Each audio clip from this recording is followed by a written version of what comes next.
সকাল সকাল নাস্তা দিলেন মা।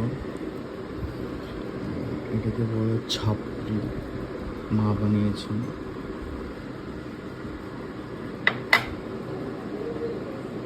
ছাপড়ি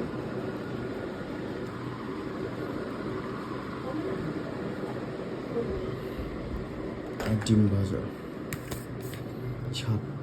ছাপড়ি তো বলে, ছাপড়ি কি জানি কি বলে, ভুলে গেছি। ডোসা বলে বা ছাপড়ি বলে।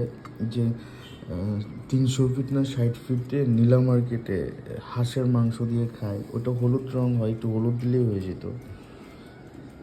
সুন্দর বা চাপড়ি মনে হয়, চাপড়ি বা ডোসা। ওকা টেস্ট।